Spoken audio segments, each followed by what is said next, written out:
As-tu déjà remarqué que la personne qui te montre le plus d'amour est souvent celle qui semble t'ignorer? Cela semble contradictoire, non? Mais, et si je te disais que cet apparent désintérêt cache une des formes les plus profondes d'amour que nous puissions expérimenter? Dans le tumulte des relations modernes, où la messagerie instantanée et la validation constante sont devenues la norme, il existe une sagesse ancienne qui nous invite à regarder au-delà des apparences. Le stoïcisme nous enseigne que le véritable amour ne réside pas dans la dépendance émotionnelle, mais dans la liberté.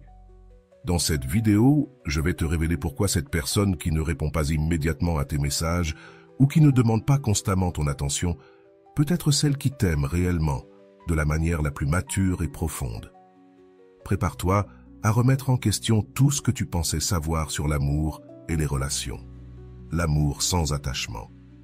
Quand on parle d'amour, on pense souvent à la proximité, à la communication constante et aux démonstrations fréquentes d'affection. Mais il existe un type d'amour qui va à l'encontre de cette compréhension commune. C'est l'amour sans attachement, un concept fondamental dans le stoïcisme et étonnamment, dans la construction de relations plus saines et durables. L'amour sans attachement ne signifie pas indifférence ou froideur. En fait, c'est tout le contraire. C'est un amour qui respecte profondément l'individualité de l'autre, qui ne cherche pas à posséder, contrôler ou modifier la personne aimée. C'est un sentiment qui reconnaît que la véritable connexion se produit lorsque nous permettons à l'autre d'être totalement lui-même, sans exigence ni attentes étouffantes. Pense aux relations dans lesquelles tu te sens constamment chargé, où ton téléphone ne cesse de sonner avec des messages te demandant où tu es, avec qui tu es et quand tu reviendras. Au début, cela peut sembler être un signe d'un grand amour, de quelqu'un qui se soucie profondément de toi. Mais est-ce vraiment le cas ou est-ce simplement l'insécurité, la peur et le besoin de contrôle déguisés en amour? Le stoïcisme nous enseigne que le véritable amour ne réside pas dans la possession, mais dans la liberté. La personne qui t'aime réellement est capable de te donner de l'espace pour grandir, pour faire des erreurs, pour vivre ta propre vie. Elle comprend que tu n'es pas une extension d'elle, mais un être unique avec tes propres besoins, désirs et chemins. Cette façon d'aimer peut se manifester comme une apparente indifférence ou comme de l'ignorance. Pourtant, il ne s'agit pas d'une négligence, mais d'une confiance profonde. C'est comme dire « Je t'aime suffisamment pour ne pas t'étouffer avec ma présence constante. Je te fais confiance et en notre lien. » Beaucoup d'entre nous ont grandi avec l'idée que l'amour, c'est être toujours ensemble. Ne jamais laisser l'autre seul, partager chaque instant. Les réseaux sociaux ont intensifié cette perception, créant la fausse idée que les relations parfaites sont celles dans lesquelles les membres du couple sont toujours ensemble, toujours souriants, toujours connectés. Mais la réalité est bien différente. L'amour sans attachement est comme une danse délicate entre la proximité et la distance. C'est savoir quand se rapprocher pour offrir du soutien et quand prendre du recul pour donner de l'espace. C'est comprendre qu'à certaines occasions, la plus grande preuve d'amour n'est pas de dire « je suis là », mais de dire « je fais confiance au fait que tu puisses gérer cela seul, mais je serai là si tu as besoin de moi ». Avant d'aller loin, je te serai reconnaissant si tu mets un j'aime à la vidéo, cela m'aiderait à continuer de diffuser cette philosophie. Si tu n'es pas encore abonné, je te recommande de t'abonner et d'activer la cloche pour ne manquer aucune vidéo. Dans les relations modernes, nous sommes constamment disponibles à travers nos téléphones portables, messages instantanés, j'aime, commentaires. Tout cela crée une fausse sensation de connexion continue. Mais le véritable amour ne se mesure pas par le nombre de messages ou la rapidité avec laquelle on y répond. Il se mesure par la qualité de la connexion quand nous sommes ensemble, par la sensation de paix que nous ressentons en présence de l'autre, par la liberté d'être nous-mêmes. La personne qui t'aime réellement peut sembler t'ignorer parce qu'elle n'a pas besoin de validation constante. Elle est sûre des sentiments qu'elle éprouve pour toi et de la connexion qu'elle partage avec toi. Elle n'agit pas par manque ou peur, mais par un choix conscient et un amour véritable. Le philosophe stoïque Épictète disait que nous ne pouvons pas contrôler ce qui nous arrive, mais seulement comment nous réagissons face à ce qui nous arrive. Dans le contexte de l'amour, cela signifie que nous ne pouvons pas contrôler comment l'autre personne exprime son amour, seulement comment nous interprétons ces expressions. Si quelqu'un que tu aimes semble distant, Au lieu de supposer immédiatement qu'il y a un problème ou que l'amour est terminé, considère la possibilité que cette distance soit en réalité une expression d'un amour mature et confiant. L'amour sans attachement est comme un arbre aux racines profondes.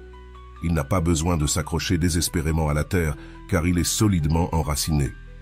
De la même manière, lorsque nous aimons sans attachement, nous n'avons pas besoin de nous accrocher désespérément à la personne aimée. Nous pouvons lui permettre de voler, sachant que notre amour est assez fort pour le soutenir même à distance. Si tu es arrivé jusqu'ici, écris « Je mérite l'amour » dans les commentaires. La prochaine fois que quelqu'un d'important dans ta vie semble t'ignorer, demande-toi « Est-ce de l'indifférence ou est-ce une forme profonde d'amour qui respecte ta liberté et ton individualité ?» La réponse pourrait te surprendre et transformer complètement ta manière de voir et de vivre l'amour. L'espace qui libère. As-tu déjà ressenti cette sensation d'étouffement dans une relation, comme si tu ne pouvais pas respirer, comme si tu n'avais pas de temps pour toi-même, comme si ta vie tournait uniquement autour de l'autre personne? Ce sentiment est plus courant que nous ne le pensons, et c'est précisément ici que le pouvoir libérateur de l'espace dans les relations entre en jeu. Quand quelqu'un te donne de l'espace, cela peut sembler qu'il t'ignore ou qu'il ne se soucie pas de toi. Nous pensons immédiatement, si elle m'aimait vraiment, elle serait là tout le temps. Mais le véritable amour ne consiste pas à être collés l'un à l'autre 24 heures sur 24. Pense aux plantes. Elles ont besoin d'espace pour grandir. Si tu plantes deux jeunes pousses trop près l'une de l'autre, l'une finira par étouffer l'autre. Avec nous, c'est pareil. L'espace dans une relation est comme l'air que nous respirons, essentiel, invisible, mais qui fait toute la différence. Quand ton partenaire ne réclame pas ton attention tout le temps, quand il ne te force pas à répondre aux messages immédiatement, quand il comprend que tu as ta propre vie, ce n'est pas un manque d'amour. Au contraire, c'est un amour tellement sûr qu'il n'a pas besoin de confirmation constante. Te souviens-tu de la dernière fois où tu as eu du temps pour toi-même, peut-être pour faire quelque chose que tu apprécies, rencontrer des amis ou simplement être seul avec tes pensées? Comment te sentais-tu ensuite? Probablement plus léger, renouvelé, avec plus d'énergie. Et quand tu t'es de nouveau rapproché de la personne que tu aimes, la connexion était-elle encore plus forte? C'est exactement ce que fait l'espace. Il ne sépare pas, il rapproche d'une manière plus authentique. Les stoïciens, il y a plus de 2000 ans, parlaient déjà de cela. Ils croyaient que la véritable liberté réside dans l'acceptation des choses telles qu'elles sont, sans tenter de tout contrôler. En amour, cela signifie accepter que la personne aimée n'est pas notre propriété. Elle a son propre voyage, ses propres défis, ses propres moments de croissance qui doivent se produire sans notre ingérence. Cette personne qui semble t'ignorer pourrait en réalité te donner le plus beau des cadeaux, l'opportunité d'être toi-même, de grandir à ton propre rythme, de découvrir ta force intérieure. C'est comme si elle disait « Je crois tellement en notre amour que je n'ai pas besoin de te surveiller ni de te contrôler. » C'est difficile à comprendre dans une époque où nous sommes toujours connectés, le téléphone portable à la main toute la journée, avec des notifications qui apparaissent à chaque minute, et la pression de répondre à temps. Nous voyons des couples sur les réseaux sociaux, toujours ensemble, toujours souriants, et nous pensons que c'est normal, idéal. Mais derrière ces photos parfaites, combien de relations sont en train de s'étouffer faute d'espace? Une personne m'a dit un jour qu'elle était terrifiée à l'idée que son petit ami sorte avec des amis. Elle envoyait des messages tout le temps, exigeant des photos pour prouver où il était, créer des disputes à partir de rien. « Je l'ai fait parce que je l'aimais beaucoup », disait-il. Mais était-ce vraiment de l'amour ou était-ce de la peur, de l'insécurité, de la dépendance? Après beaucoup de travail personnel, il comprit que l'amour, c'est aussi savoir laisser partir, faire confiance, accorder de la liberté. Et tu sais ce qui s'est passé? Sa relation s'est améliorée de manière drastique. Il commença à revenir des réunions entre amis plus heureux, plus disposés à être avec elle, partageant les nouvelles avec enthousiasme. L'espace ne les éloigna pas, au contraire, il les rapprocha. Il y a une très belle phrase qui dit « Si tu aimes quelqu'un, laisse-le partir. S'il revient, il est à toi. S'il ne revient jamais, il ne l'a jamais été. » Cela peut sembler un cliché, mais cela contient une vérité profonde. Le véritable amour ne lie pas, il libère. Il ne diminue pas, il fait grandir. Il ne t'étouffe pas, il te donne de l'air pour respirer. L'espace nous donne aussi l'opportunité de ressentir le manque. Et le désir est un sentiment puissant qui ravive la flamme de l'amour. Lorsque nous sommes constamment avec quelqu'un, nous pouvons commencer à prendre cette personne pour acquise, à ne plus remarquer les petites choses qui nous ont fait tomber amoureux. L'espace nous permet de regarder de loin et de redécouvrir la valeur de ce que nous avons. C'est comme ce dicton. La distance est à l'amour ce que le vent est au feu. Il éteint ce qui est petit et alimente ce qui est grand. Un amour fragile, basé uniquement sur la dépendance et le besoin, peut ne pas survivre à l'espace. Mais un amour véritable et profond, basé sur le respect et l'admiration, ne fait que se renforcer. Ainsi, la prochaine fois que tu te sens ignoré par la personne que tu aimes, essaie de voir les choses différemment. Demande-toi, n'est-ce pas que cette personne fait confiance à notre amour au point de savoir qu'elle n'a pas besoin de confirmation constante? N'est-ce pas qu'elle me donne le précieux cadeau de l'espace pour que je puisse m'épanouir en tant qu'individu? Parce qu'à la fin de la journée, deux individus complets et indépendants construisent une relation bien plus forte que deux personnes incomplètes qui s'accrochent l'une à l'autre par peur de la solitude. L'espace qui semble nous éloigner est précisément ce qui nous libère pour aimer véritablement. Le silence qui renforce. Nous vivons dans un monde bruyant. Des notifications qui apparaissent à chaque minute, des conversations qui se déroulent dans plusieurs groupes à la fois, la pression d'être toujours disponible, toujours en train de répondre, toujours connecté. En plein milieu de ce bruit, le silence est devenu presque un péché. Lorsque quelqu'un tarde à répondre à un message, nous pensons immédiatement « tu m'ignores ». Mais et si ce silence était en réalité l'une des plus grandes preuves d'amour? Le silence dans les relations a un pouvoir que peu de gens comprennent. Je ne parle pas de ce silence froid utilisé comme punition après une dispute. Je parle du silence respectueux, de l'espace entre les mots, de la pause qui permet à chacun d'écouter ses propres pensées et sentiments. La personne qui t'aime comprend profondément qu'il n'est pas nécessaire de tout dire. Elle sait quand parler, mais aussi quand se taire. Elle comprend qu'il y a des voyages qu'il faut faire seul, qu'il y a des pensées qui mûrissent dans le silence, qu'il y a des douleurs que seul le temps peut guérir. Pense à une conversation difficile que tu as eue, peut-être sur un problème au travail, une décision complexe ou un moment de tristesse. Qui t'a le plus aidé? La personne qui parlait sans cesse, donnant 1000 conseils et solutions, ou celle qui était simplement là, à t'écouter, respectant ton processus, offrant le réconfort de comprendre le silence? Les stoïciens accordaient une grande valeur à la pratique du silence. Pour eux, trop parler était souvent un signe d'anxiété, de besoin de combler les vides, de peur d'affronter ce qui compte vraiment. Sénèque, l'un des grands philosophes stoïciens, disait « On ne confie un secret à un bavard, mais on confie tout à celui qui sait se taire. » Dans l'amour, le silence peut être une forme puissante de confiance. Lorsque quelqu'un ne t'appelle pas toutes les heures pour savoir où tu es, ne fouille pas dans ton téléphone, ne demande pas de détails sur chaque minute de ta journée, cette personne te dit, sans mots, « J'ai confiance en toi. Notre amour est assez fort pour exister même dans l'espace du silence. » Si tu es arrivé jusqu'ici, écris « Je mérite le véritable amour » dans les commentaires. Je me souviens d'un couple que j'ai accompagné une fois. Ils étaient ensemble depuis plus de 20 ans et avaient une relation enviable. Je leur ai demandé quel était leur secret, et le mari m'a répondu quelque chose que je n'ai jamais oublié. Nous avons appris à nous sentir à l'aise dans le silence de l'autre. La femme a ajouté « Tout n'a pas besoin d'être dit ou résolu immédiatement. Certaines conversations ont besoin de temps pour mûrir. » Et cela a beaucoup de sens. Lorsque nous donnons de l'espace au silence, nous respectons le rythme naturel des choses. Les graines ne deviennent pas des arbres du jour au lendemain. Les grandes révélations arrivent rarement au milieu de l'agitation et du bruit. Les meilleures décisions viennent souvent après un moment de réflexion calme. Le silence nous permet aussi d'entendre mieux, non seulement l'autre, mais aussi nous-mêmes. Combien de fois sommes-nous perdus dans une relation, car nous ne pouvions plus distinguer nos propres désirs et besoins de ceux de l'autre personne.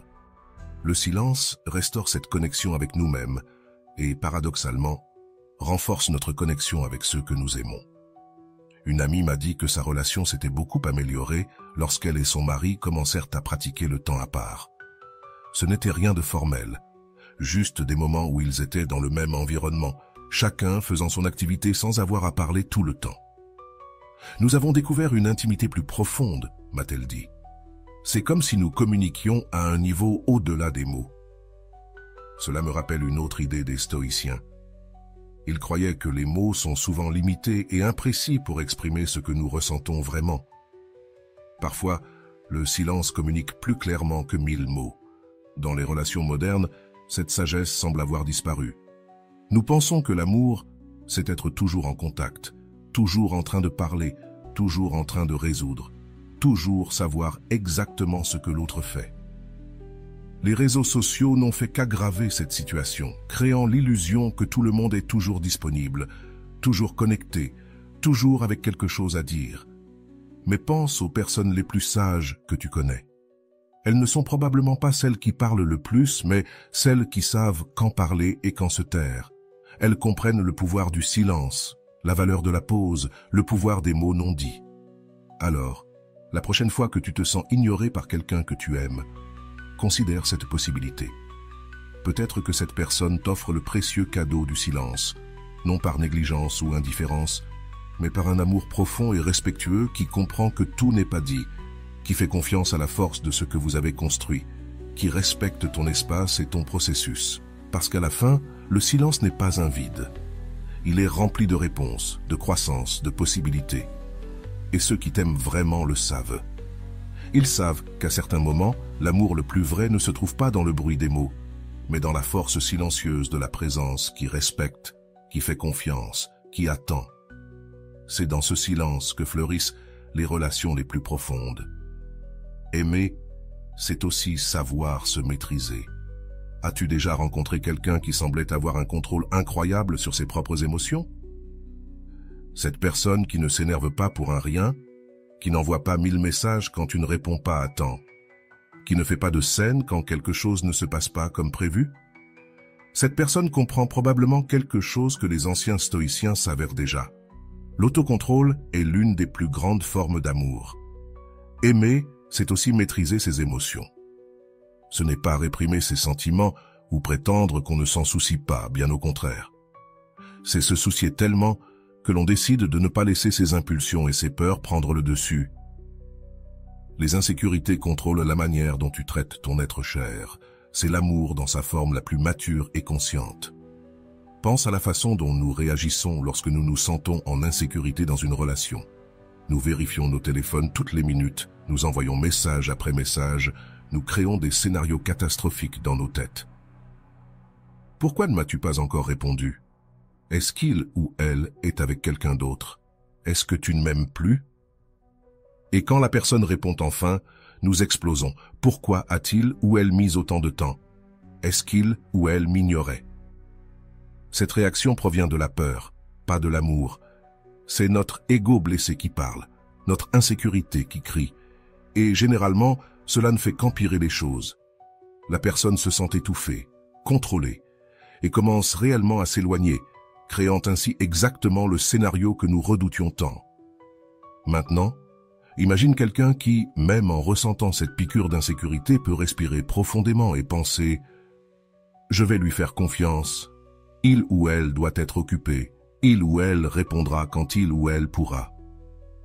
Pendant ce temps, je vais m'occuper de mes propres affaires. » Cette personne pratique le contrôle de soi aimant.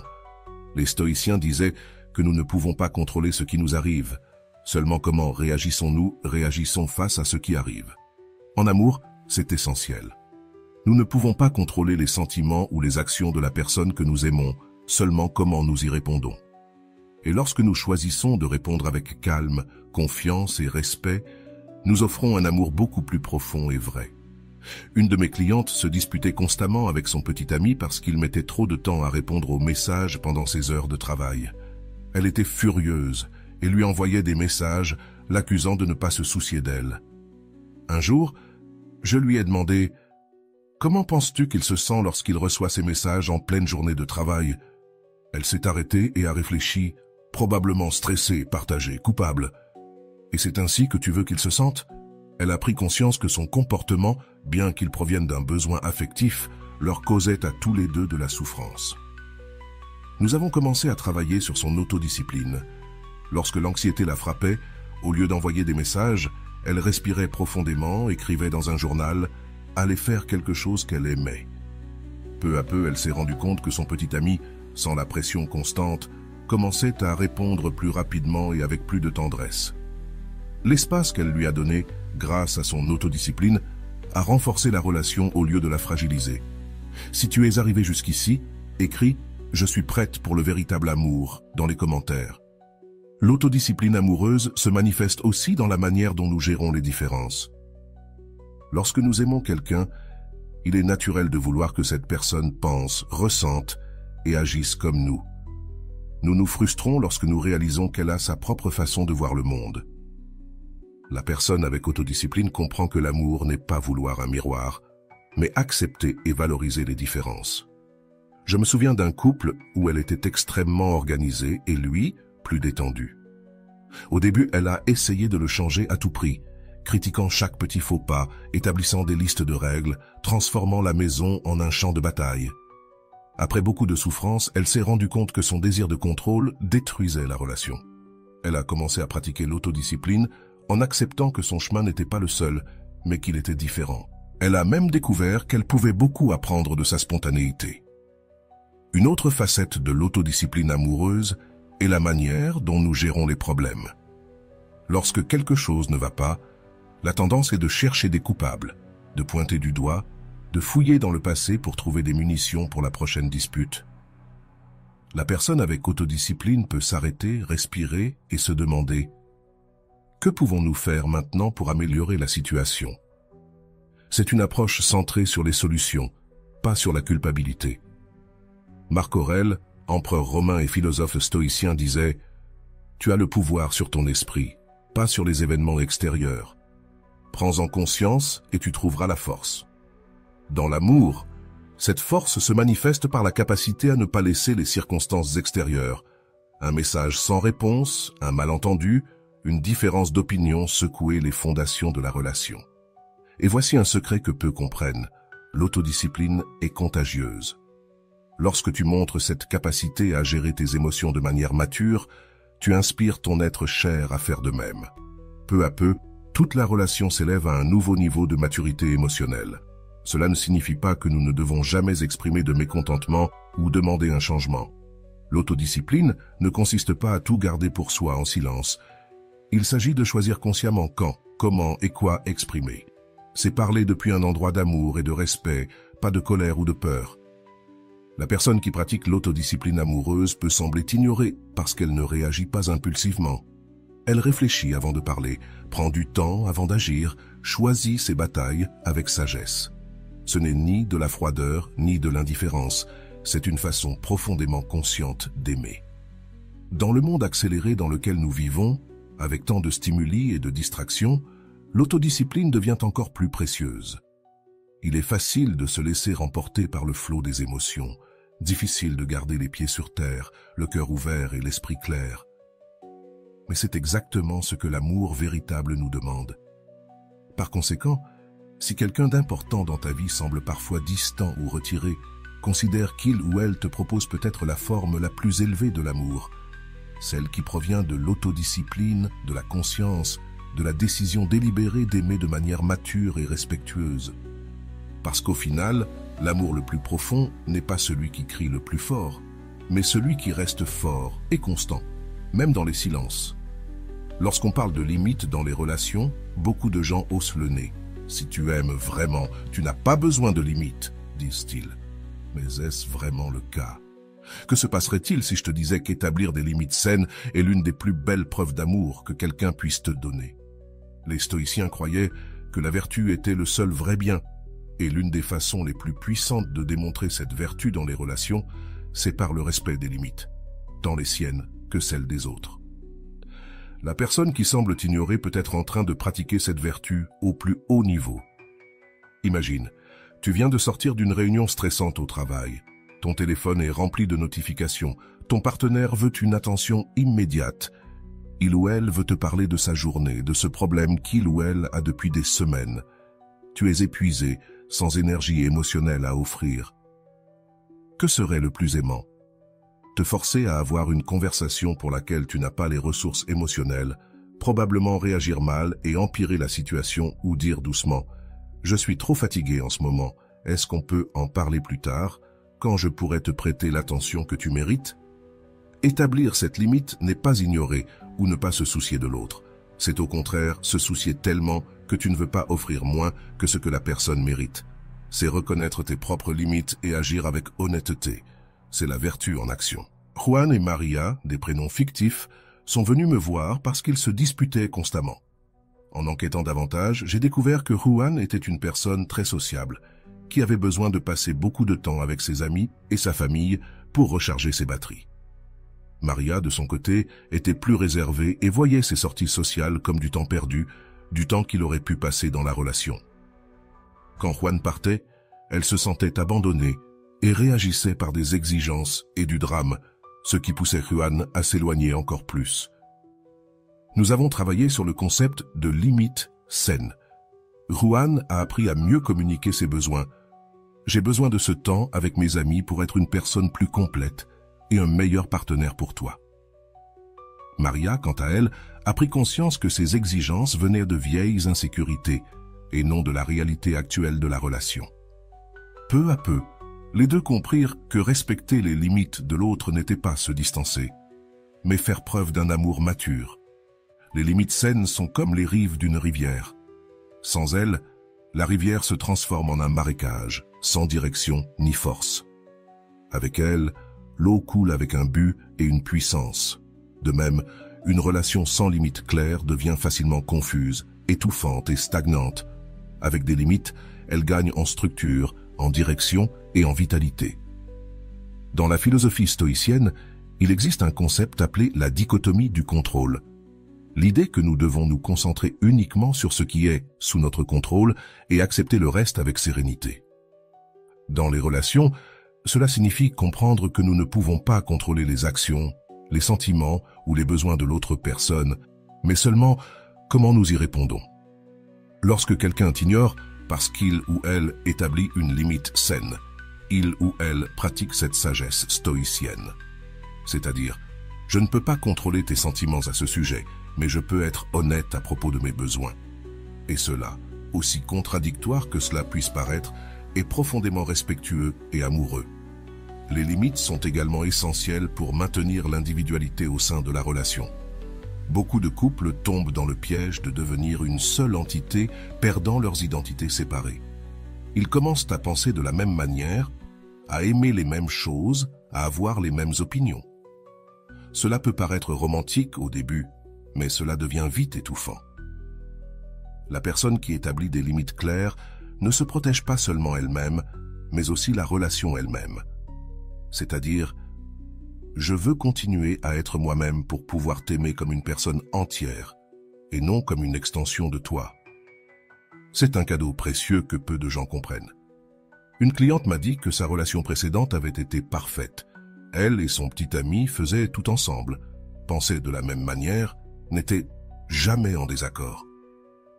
Lorsque ça a fini, soudainement, elle était dévastée et confuse.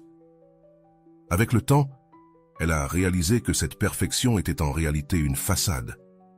Ils avaient réprimé leurs véritables besoins et désirs pour maintenir la paix, jusqu'à ce que cela ne soit plus possible. Dans sa nouvelle relation, elle a appris à valoriser les différences et à respecter les limites, tant les siennes que celles de son partenaire. C'est moins parfait, mais bien plus réel et profond. Elle m'a dit qu'une autre forme de vertu dans les limites était de savoir quand ne pas intervenir. La personne qui t'aime profondément sait quand faire un pas en arrière et te laisser faire face à tes propres défis, non pas par manque d'attention, mais parce qu'elle comprend que certaines leçons doivent être apprises seules. Certains voyages sont individuels. Imagine un père regardant son enfant apprendre à faire du vélo. Il serait plus facile et plus sûr de ne jamais lâcher le vélo pour garder un contrôle total, mais le véritable amour paternel réside précisément dans le fait de lâcher prise, de donner de l'espace pour que l'enfant tombe, se relève et découvre sa propre force. Dans les relations adultes, le principe est le même. Les limites nous aident aussi à maintenir le respect mutuel. Lorsque nous permettons à quelqu'un de dépasser nos limites de manière répétée, nous commençons inconsciemment à perdre le respect pour cette personne. Et lorsque nous perdons le respect, l'amour ne reste pas derrière. La personne qui établit et maintient des limites claires cultive en réalité le terrain où le respect et l'amour peuvent continuer à croître. Dans le monde actuel, avec tant de pression pour être constamment disponible, établir des limites est devenu encore plus important et encore plus difficile. Mais les stoïciens nous rappellent que la vertu est rarement la voie facile, c'est la voie juste, même lorsqu'elle est difficile. Alors, la prochaine fois que tu te sentiras ignoré par quelqu'un d'important dans ta vie, considère la possibilité que cette personne soit en train de pratiquer la vertu des limites saines. Elle pourrait protéger non seulement sa propre intégrité, mais aussi la qualité et la longévité de votre relation. Et cela, loin d'être de l'indifférence, est l'une des formes les plus profondes et matures d'aimer. Le détachement qui unit, cela semble contradictoire, non? Comment quelque chose qui signifie lâcher prise peut-il vraiment unir les gens? Mais c'est exactement ce qui se passe lorsque nous pratiquons un détachement sain dans les relations. Les stoïciens, il y a plus de 2000 ans, avaient déjà compris cette vérité profondément que beaucoup d'entre nous ont encore du mal à accepter. Le détachement ne signifie pas l'absence d'amour ou d'engagement, c'est tout le contraire. C'est aimer si profondément et fermement que tu n'aies pas besoin de t'accrocher, de contrôler ou d'étouffer la personne aimée. C'est avoir confiance en le lien que vous avez construit, même lorsqu'il y a de la distance, du silence ou des désaccords. Lorsque nous sommes trop attachés à une relation, nous créons une série d'attentes rigides sur la manière dont l'autre doit agir, parler, montrer de l'amour. Si tu m'aimais vraiment, tu m'enverrais un message de bonjour tous les jours. Si tu tenais vraiment à moi, tu annulerais tes plans avec tes amis pour être avec moi quand je suis triste. Si tu étais engagé dans notre relation, tu penserais exactement comme moi sur notre avenir. Ces attentes sont comme des chaînes invisibles qui étouffent la relation. La personne se sent piégée, observée, incapable d'être authentique. Et paradoxalement, plus nous essayons de nous accrocher, plus la personne a tendance à vouloir s'échapper. Le détachement amoureux est comme ouvrir les mains qui tiennent un oiseau. Si tu le serres trop fort, tu lui fais mal.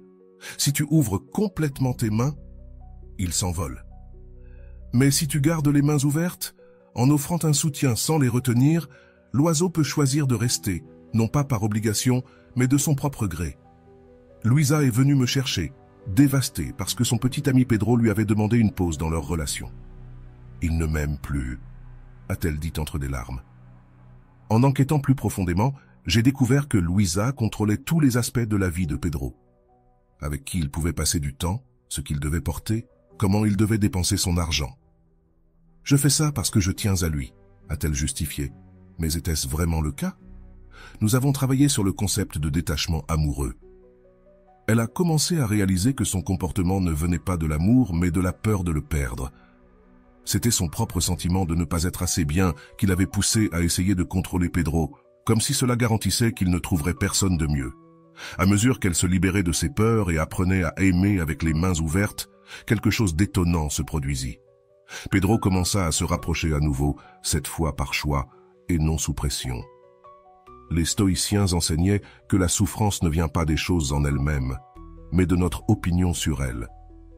Dans le contexte des relations, cela signifie que nous souffrons non pas parce que la personne n'a pas répondu immédiatement à notre message ou parce qu'elle a besoin de temps seul, mais à cause du sens que nous donnons à ses comportements. Tu m'ignores, c'est une interprétation. Ne t'inquiète pas pour moi, c'est une autre. Mais il y a beaucoup d'autres possibilités plus aimantes. Il est occupé, il a besoin d'espace pour traiter quelque chose. Il a son propre rythme de communication. Le détachement nous apprend à ne pas nous accrocher à ces interprétations négatives. Il nous permet de voir la situation de manière plus claire et compatissante. C'est comme si nous nous débarrassions d'un poids, non seulement pour nous-mêmes, mais aussi pour notre bien-aimé, le poids des attentes étouffantes. Une manière pratique de cultiver le détachement amoureux est à travers ce que les stoïciens appelaient la contemplation de la séparation. En te rappelant régulièrement qu'il est nécessaire de donner de l'espace pour que chacun puisse grandir de manière autonome. Rien dans cette vie n'est permanent ni garanti. Cela peut sembler pessimiste, mais c'est incroyablement libérateur lorsque nous embrassons l'impermanence. Chaque moment passé avec notre être cher devient un cadeau précieux et non un droit acquis. Carlos m'a raconté que son mariage s'est transformé complètement après qu'il ait failli perdre sa femme dans un accident. Avant, nous nous disputions pour n'importe quelle petite chose, le couvercle des toilettes, la façon de charger la machine à laver. Après l'accident, nous avons réalisé à quel point tout cela était insignifiant et futile. Aujourd'hui, nous profitons de chaque jour passé ensemble comme d'un cadeau inattendu. C'est là la sagesse du détachement. Ne pas moins apprécier, mais apprécier plus profondément, précisément parce que l'on sait que rien n'est garanti. Le détachement nous aide aussi à aimer la personne réelle et non notre version idéalisée d'elle.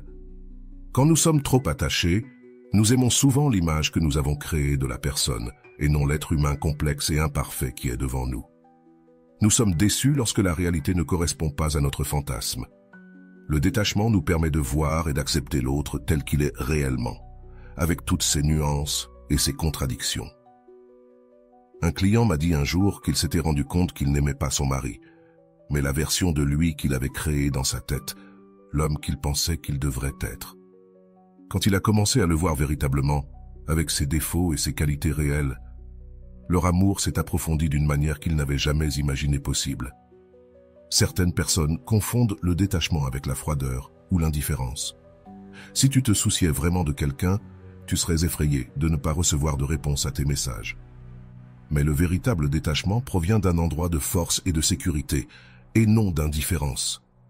C'est avoir confiance en le lien que tu as construit, au point que les petites perturbations ne le secouent pas.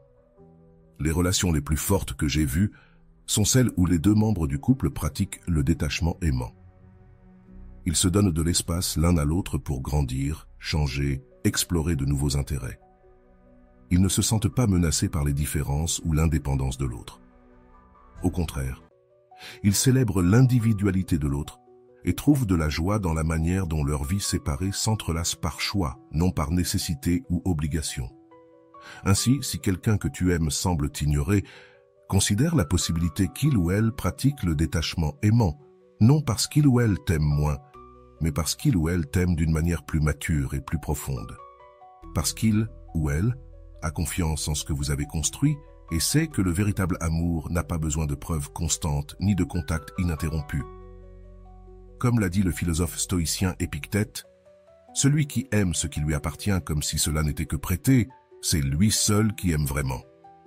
Le détachement nous enseigne à aimer non pas comme quelqu'un qui possède, mais comme quelqu'un qui apprécie librement, pleinement, sans chaînes invisibles. Et ironiquement, c'est cet amour libre qui unit les gens de manière plus profonde. La présence en absence. As-tu remarqué parfois comment nous ressentons la présence de quelqu'un avec plus de précision quand cette personne n'est pas physiquement présente avec nous? Comment l'absence peut paradoxalement renforcer la présence? Ce phénomène étrange nous révèle quelque chose de profond sur l'amour véritable. Il transcende l'espace et le temps, créant une présence qui persiste même en l'absence physique. Les stoïciens comprenaient que notre esprit a le pouvoir de rapprocher ce qui est éloigné. Lorsque nous aimons véritablement quelqu'un, cette personne n'est jamais complètement absente de nous. Tes valeurs, tes paroles, ta manière de voir le monde, tout cela reste vivant en nous, guidant nos choix, influençant nos pensées, réchauffant nos cœurs. Pense à quelqu'un que tu aimes profondément. Maintenant, imagine que cette personne est loin de toi. Même sans contact direct, tu peux presque entendre ce qu'elle dirait dans certaines situations. Tu sens la connexion entre vous. Tu peux porter cette personne en toi. C'est cela la présence en l'absence, une des formes d'amour les plus puissantes et durables. La personne qui semble t'ignorer peut t'offrir l'opportunité de vivre cette dimension plus profonde de l'amour, celle qui va au-delà des messages constants, des appels quotidiens et de la présence physique ininterrompue. L'amour qui reste fort même lorsqu'il y a de la distance, même lorsqu'il y a du silence. Une personne m'a dit que sa relation à distance, qui semblait au départ un défi insurmontable, avait fini par renforcer son amour de manière qu'elle n'avait jamais imaginée. Lorsque nous étions toujours ensemble, nous nous habituions l'un à l'autre. Parfois, nous passions des heures dans la même pièce sans vraiment nous connecter. Avec la distance, Chaque conversation est devenue précieuse, chaque rencontre une célébration. Elle a appris à ressentir la présence de son partenaire, même quand il était à des milliers de kilomètres de distance. Cette présence en l'absence nous permet aussi de valoriser davantage la personne que nous aimons. Lorsque quelqu'un est constamment disponible, il est facile de prendre cette personne pour acquise, sans remarquer les petites choses qui la rendent spéciale. L'absence aiguise nos sens, nous fait remarquer des détails qui nous échappaient auparavant. La manière dont la personne sourit, le son particulier de son rire, la façon unique dont elle prononce certains mots. Marc Aurèle, empereur romain et philosophe stoïcien, a écrit dans ses journaux comment il gardait vivantes en lui les enseignements et les valeurs des personnes qu'il admirait, même après qu'elles soient parties. Cette capacité à maintenir présente ce qui est absent est l'une des plus grandes forces de l'esprit humain et l'une des expressions les plus profondes de l'amour. La présence en l'absence nous permet également de grandir individuellement sans perdre la connexion. Lorsque nous sommes constamment ensemble, il peut être difficile de trouver de l'espace pour notre développement personnel. L'absence crée cet espace, permettant à chacun de grandir comme individu tout en maintenant vivant le lien qui vous unit. Pedro et Anna avaient une relation que beaucoup considéraient comme idéale. Ils étaient toujours ensemble, partageaient toutes leurs passions et étaient rarement en désaccord. Mais lorsque Pedro dut passer 6 mois dans un autre pays pour des raisons professionnelles, tous deux paniquèrent. « Comment allons-nous survivre ?» me demanda Anna lors de notre première séance. Nous avons travaillé sur le concept de la présence en l'absence et quelque chose de surprenant s'est produit. Anna découvrit des passions qu'elle ne savait pas avoir, elle se mit à peindre, fit de nouveaux amis et explora des endroits de la ville qu'elle n'avait jamais visités. Pedro, de son côté, approfondit ses études de philosophie, quelque chose qu'il avait toujours voulu faire. Lorsqu'ils se retrouvèrent enfin, ils n'étaient plus exactement les mêmes personnes. Ils étaient devenus des versions plus riches et complètes d'eux-mêmes, et l'amour entre eux, loin de diminuer, s'était approfondi. « C'est comme si nous avions maintenant plus à partager », me dit Anna, radieuse. « Nous avons grandi en tant qu'individus, et cela a rendu notre connexion encore plus spéciale. » La présence en absence nous permet également de vivre un type spécial de désir. Ce n'est pas un désir douloureux et déclinant, mais un désir qui réchauffe et se développe. C'est un désir qui ne provient pas du vide ou du manque, mais de la plénitude de ce qui a été vécu et de la certitude de ce qui sera encore. C'est comme un bon vin qui devient plus riche avec le temps, gagnant des couches de saveur et de profondeur. Cette qualité de l'amour nous rappelle une autre importante leçon stoïcienne, la distinction entre plaisir et joie. Le plaisir est momentané, il dépend des circonstances extérieures, il va et vient. La joie est plus profonde, elle vient de l'intérieur et reste même lorsque les circonstances changent. L'amour basé uniquement sur la présence physique, sur les messages constants et sur le contact ininterrompu, est comme un plaisir qui dépend des conditions extérieures. L'amour qui crée de la présence dans l'absence est comme la joie qui reste forte, même lorsque les conditions changent. De nombreux couples découvrent, à leur grande surprise, que la qualité du temps passé ensemble s'améliore considérablement après des périodes de séparation. C'est comme si l'absence nettoyait la lentille à travers laquelle nous voyons l'autre, éliminant la brume de la routine et de l'habitude, nous permettant de voir avec une clarté renouvelée ce qui rend cette personne spéciale et unique. Une amie m'a dit que son mariage de 20 ans a pris une nouvelle vie lorsqu'elle et son mari ont commencé à se donner des vacances l'un de l'autre, non pas à cause de problèmes ou de crises, mais comme une pratique intentionnelle de créer de l'espace. Maintenant, lorsqu'ils se retrouvent, c'est presque comme les premières rencontres. Il y a une curiosité renouvelée, une attention qu'ils avaient perdue dans la vie quotidienne. La présence dans l'absence nous aide aussi à affronter une des plus grandes vérités de la vie. Rien n'est permanent. À un moment donné, nous ferons tous face à des séparations, certaines temporaires, d'autres permanentes. La capacité de garder vivante la présence de ce que nous aimons, même en l'absence physique, est peut-être l'une des compétences les plus importantes que nous puissions développer. Alors, la prochaine fois que quelqu'un que tu aimes semble distant ou t'ignore, considère la possibilité qu'il ou elle te donne en réalité l'un des cadeaux les plus précieux, l'opportunité d'expérimenter une dimension plus profonde de l'amour. Une dimension qui va au-delà de la présence physique constante, qui transcende la communication incessante et crée un type spécial d'intimité qui ne fleurit que dans l'espace entre vous. Parce que dans l'amour véritable, l'absence n'est pas un vide à craindre, mais un espace sacré où l'on peut sentir la présence la plus profonde. Comme l'a dit le poète Khalil Gibran, « Laisse de l'espace dans ton unité et que les vents du ciel dansent entre vous. » C'est dans cette danse entre la présence et l'absence que se cultivent beaucoup des amours les plus profonds et durables. Au fond de nos cœurs, ce que nous voulons vraiment tous, c'est être aimés pour ce que nous sommes, pas pour ce que les autres attendent que nous soyons. Nous voulons avoir la liberté d'être authentiques, de changer, de grandir et de continuer à être acceptés et aimés. Et peut-être que c'est l'expression la plus profonde de l'amour, celle qui libère plutôt que celle qui enchaîne. Les stoïciens croyaient que la liberté intérieure était le plus grand trésor que l'on puisse posséder. Pour eux, être véritablement libre signifiait vivre selon sa propre nature, sans être esclave des désirs externes ou des opinions des autres. Dans le contexte des relations, cette sagesse prend un sens particulier. Le véritable amour est celui qui nous libère pour être ce que nous sommes vraiment. Pense à combien de relations fonctionnent avec des règles tacites, des attentes rigides, des rôles prédéfinis. Un bon partenaire doit agir de telle manière, un bon partenaire ne ferait jamais cela. Peu à peu, nous nous modelons pour nous adapter à ces rôles, sacrifiant des parties essentielles de ce que nous sommes pour maintenir la paix, être aimés ou ne pas décevoir. Mais que se passe-t-il lorsque nous réprimons notre véritable nature pendant trop longtemps? Nous devenons malheureux, frustrés, rancuniers. La relation peut sembler parfaite de l'extérieur, mais de l'intérieur, elle est en train de mourir lentement. C'est comme porter des vêtements qui ne sont pas à ta taille. Ça peut paraître beau aux yeux des autres, mais tu étouffes. La personne qui t'aime vraiment est celle qui te dit, à travers des paroles et des actes, « Tu n'as pas besoin de prétendre devant moi.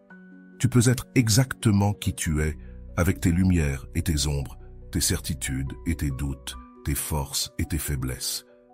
Je ne veux pas une version modifiée de toi. Je veux le réel, l'authentique, même quand c'est un défi. » Luciana est venue vers moi dévastée parce que son petit ami de 5 ans venait de rompre avec elle sans raison apparente. Au cours de nos conversations, une vérité douloureuse est apparue. Tout au long de leur relation, elle s'était efforcée d'être parfaite, toujours drôle, toujours disponible, toujours accommodante, toujours en mettant ses besoins de côté. « J'ai tout fait bien », dit-elle, confuse de comprendre pourquoi ça n'avait pas fonctionné. La réponse était précisément celle-ci. Elle s'était tellement concentrée à tout faire bien que son partenaire n'a jamais eu l'occasion de connaître et d'aimer la véritable Luciana, avec ses mauvais jours, ses opinions divergentes, ses propres besoins. Il était tombé amoureux d'une performance, pas d'une personne réelle. Et les performances, aussi parfaites soient-elles, finissent par se vider de sens. La liberté que l'amour véritable offre est la liberté d'être imparfait, de commettre des erreurs, de changer d'avis, de passer des mauvais jours, de ne pas avoir toutes les réponses. C'est la liberté de ne pas avoir à être extraordinaire tout le temps pour mériter l'amour.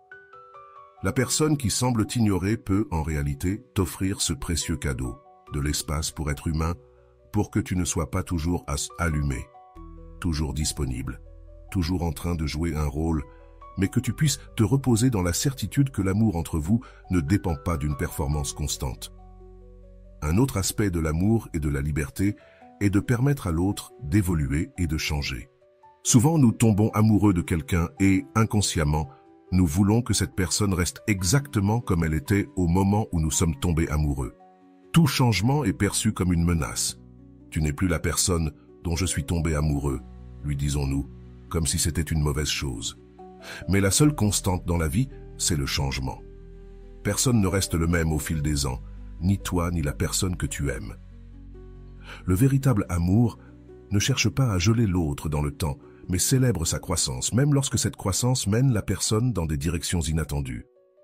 Ricardo et Camilla étaient remariés depuis 12 ans lorsque Camilla a décidé de retourner étudier et de suivre une carrière complètement différente de celle qu'elle avait avant. Cela signifiait moins de temps ensemble et une réorganisation complète de leur routine familiale. Ricardo avait 2 options, résister au changement ou la soutenir dans ce voyage, malgré toutes les incertitudes. Il a choisi la deuxième option. Je ne me suis pas marié avec une version statique d'elle, m'a-t-il dit.